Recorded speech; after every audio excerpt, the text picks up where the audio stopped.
Welcome to Chapter 17 and welcome to Domain 5, where everything you've learned meets daily working life.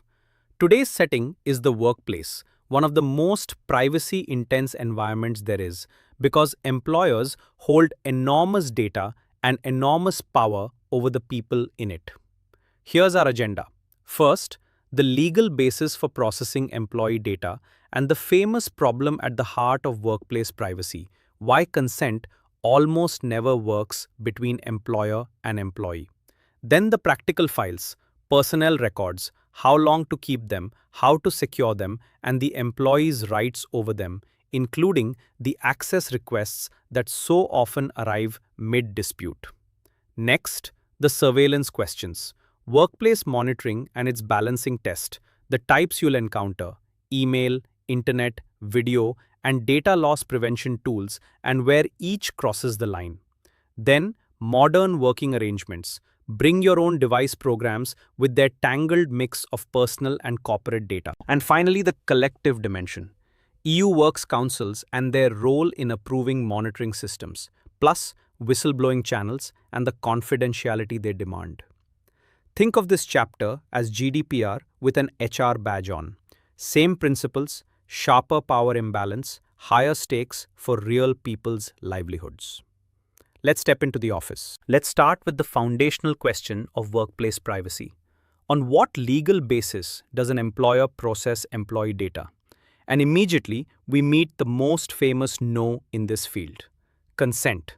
The basis that seems so natural, sign here to agree, is almost always invalid in employment. Why? Recall the definition. Consent must be freely given. Now picture the reality. Your manager slides a form across the desk. Can you truly say no?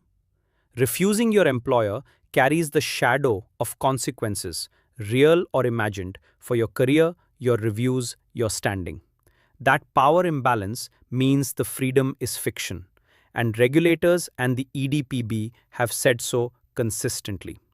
Consent survives only in rare corners where refusal genuinely costs nothing: appearing in the company's marketing photos, joining an optional perks program. So what carries the everyday load? Three workhorses: contract necessity, processing needed to perform the employment contract itself; paying salary requires bank details; assigning work requires contact information. Legal obligation, the vast web of employment law, tax reporting, social security contributions, health and safety records. The statutes decide, the employer obeys. And legitimate interests, for everything justified but not mandated: internal directories, building security, IT administration, always with the documented balancing test and always weighing the employee's reasonable expectations. For special category data, sickness records, disability accommodations, remember the Article 9(2)(b Employment Gateway from Chapter 10. And note Article 88. Member states may add specific workplace rules, so national law always deserves a check. Basis first, consent last. That's the employment reflex. Now to the filing cabinet, physical or digital, that every employer maintains: the personnel record. Contracts, appraisals, payroll, sick notes, disciplinary files, a complete portrait of a working life. Handling that portrait well is storage limitation and security made concrete. Retention first. And here's the key insight: there is no single answer, there's a schedule. Different record types carry different clocks, usually set by national law. Payroll and tax records follow the periods tax legislation requires. Health and safety documentation, exposure records for instance, can carry very long statutory periods. General personnel files typically run for the employment, plus a period tied to limitation deadlines for legal claims. And at the other extreme, recruitment data of unsuccessful candidates should go quickly, a matter of months, unless the candidate consents to a talent pool. The professional deliverable is an HR retention schedule, category by category, legal anchor by legal anchor, with deletion actually executed. When I audit HR functions, the classic finding is files of employees who left a decade ago kept because nobody owned deletion. Security second, And the internal threat deserves equal billing with the external one. Personal data is exactly what curious colleagues are tempted to browse, so need to know access is the rule. HR sees HR data. A line manager sees their own team's relevant records. Nobody browses freely. Technically, that means role-based access, encryption, and access logging that would reveal the curious. Organizationally, confidentiality training for everyone touching people data, and special handling for the most sensitive layers. Health information routed through occupational health. Investigation files locked tightly. The mindset to install: treat the personnel file the way you'd want your own treated. Every employee is a data subject, including the ones running the system. Here's a moment every HR department eventually faces. An employee, often one in a grievance or heading to tribunal, submits a subject access request. Everything you hold about me, please. Panic is the common reaction. Preparation is the better one. First, the legal position. Crystal clear. Employees hold every right from chapters 7 and 8. Access, rectification, erasure within its limits, restriction, objection. Employment status changes nothing, and, as you learned, motive is irrelevant. A request made to fish for litigation evidence is still a valid request. 1 month, extendable for complexity. The familiar machinery applies. Now the genuinely hard part: scope. My data doesn't just mean the personnel file. Emails about the employee, manager notes, chat messages discussing them, appraisal drafts, all potentially in scope. That's why access requests in disputes are demanding. They require searching unstructured systems where opinions were typed casually. 2 lessons flow. Operationally, build search capability before the request arrives. Culturally, and I tell every manager this, write about colleagues as if they'll read it one day, because legally they might. Then the balancing craft: third-party data. Emails mention other people. Investigation files contain witness statements. The right of access must not adversely affect others' rights. So redaction, not blanket refusal, is the skill. Witness identities in a harassment investigation may warrant strong protection. Routine mentions of colleagues, less so.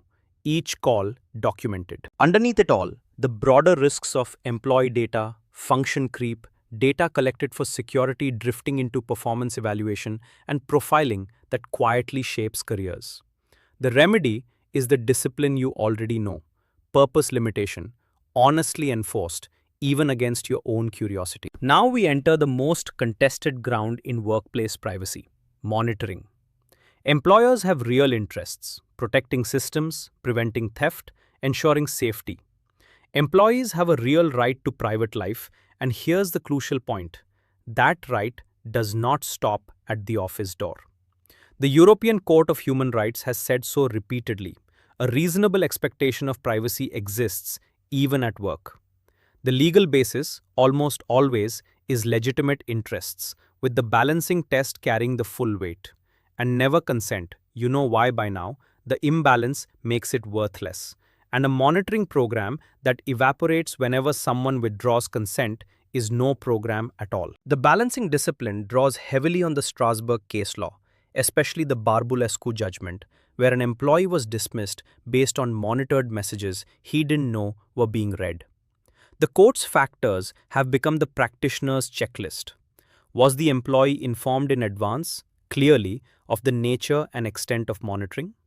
What was the degree of intrusion, flow data or actual content, all communications or a sample? Were there legitimate reasons justifying it? Could less intrusive measures have achieved the same goal? What were the consequences for the employee, and were safeguards in place? Notice the 2 words doing the most work: transparency and proportionality. Monitoring people who know the rules for defined purposes at the minimum intrusion that works can be lawful. Secret, blanket surveillance almost never is.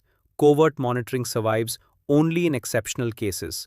Concrete, documented suspicion of serious wrongdoing, tightly targeted and time limited. And before deploying anything systematic, remember Chapter 14. Employee monitoring sits on many authorities' DPIA blacklists. Assess first, deploy second. Let's walk the monitoring toolshed and apply our balancing discipline to each tool, because the principles are constant, but the intrusion levels vary wildly. Email and internet monitoring first. The spectrum runs from gentle to invasive. Reviewing traffic data, who emailed whom, which sites were visited, intrudes less than reading content. Automated scanning intrudes less than human reading. Targeted review upon suspicion intrudes less than continuous surveillance of everyone. Design at the gentle end, escalate only with justification. And respect the private correspondence problem. Even at work, personal messages happen. Blanket content reading sweeps them in, which is exactly what the Strasbourg case law penalizes. Clear policies help everyone. Tell staff what's monitored and give them a sanctioned private channel. Video surveillance next. Cameras at entrances and around valuables. Justifiable with signage and short retention. Cameras pointed at desks to watch productivity, almost never proportionate. And some spaces are simply off limits. Changing rooms, bathrooms, break areas where privacy expectations peak. The EDPB's video guidelines, which you met in the CCTV context, apply fully here. Data loss prevention tools, the modern quiet giant. DLP systems scan outgoing communications for confidential material. A legitimate interest, certainly, but the scanner reads everything to find anything. Configure narrowly, target defined data patterns, alert on rules rather than storing content wholesale, and disclose the system's existence honestly. And location tracking, vehicle GPS, badge trails, device locations, justified for fleet logistics or lone worker safety. Oppressive as continuous whereabouts surveillance and always off outside working hours. One thread ties every tool. The least intrusive, effective option wins the balancing test. Choose it deliberately, document the choice. Now for the arrangement that deliberately blurs the line we've been carefully drawing. Bring your own device. One phone, two lives. Personal photos and family chats, sharing hardware with corporate email and customer files. Convenient for everyone and a privacy puzzle from both directions. See both risk directions clearly. Direction 1. Corporate data at risk on personal devices. Lost phones, family members borrowing the tablet, unvetted apps, missing updates and shadow IT. Work happening on personal channels nobody secures. Direction 2. And this is the one employers forget.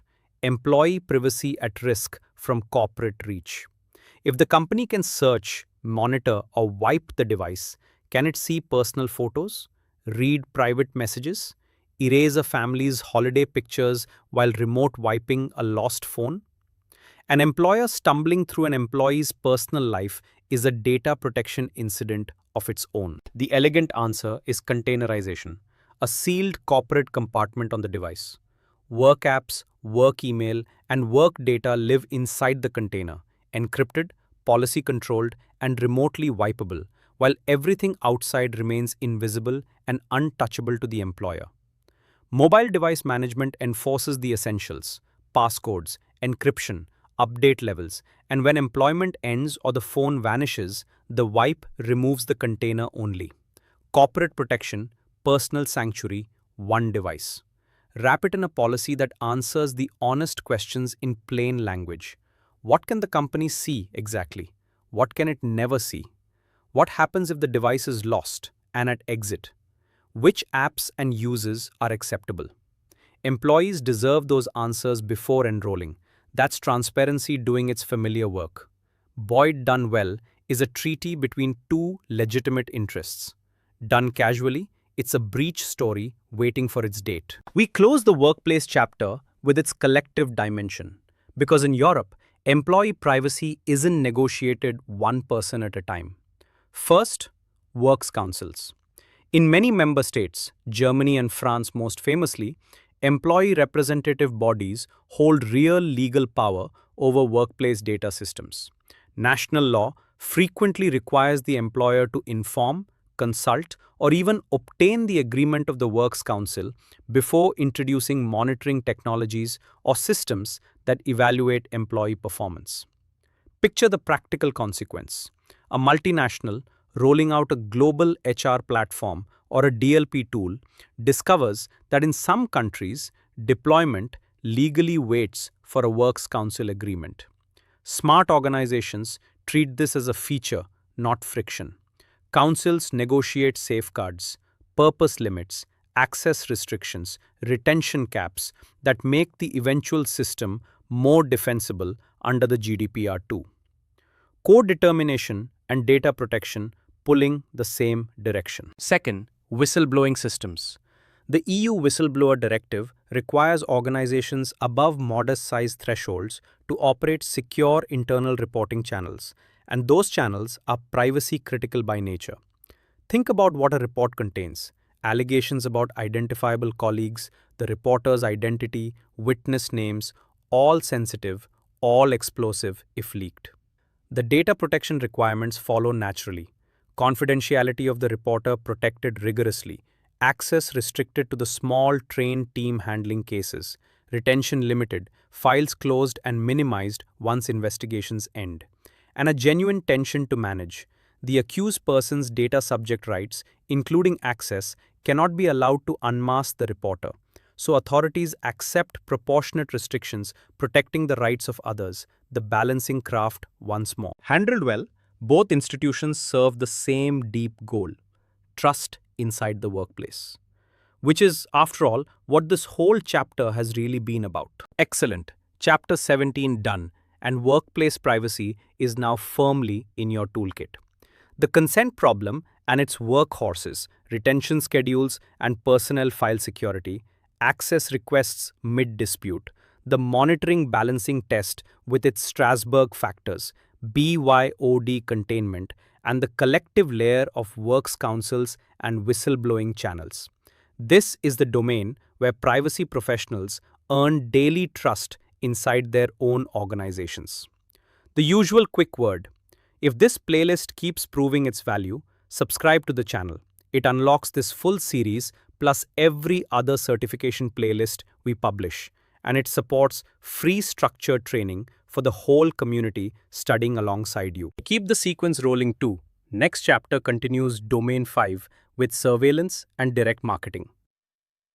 Public authority surveillance and the interception rules, CCTV and biometrics in the wild, and then the marketing rules that govern every promotional email you've ever received, including the soft opt-in and the absolute right to object. Compliance meets the consumer world. And for structured rehearsal, our complete CIPP/E course on Udemy carries the full practice layer: chapter quizzes, realistic full-length practice tests, role-play scenarios like negotiating a monitoring rollout with a works council, and downloadable revision toolkits. The link waits in the description. Quick break, quick self-test. Name 3 Barbulescu factors from memory. Then meet me in chapter 18. See you there.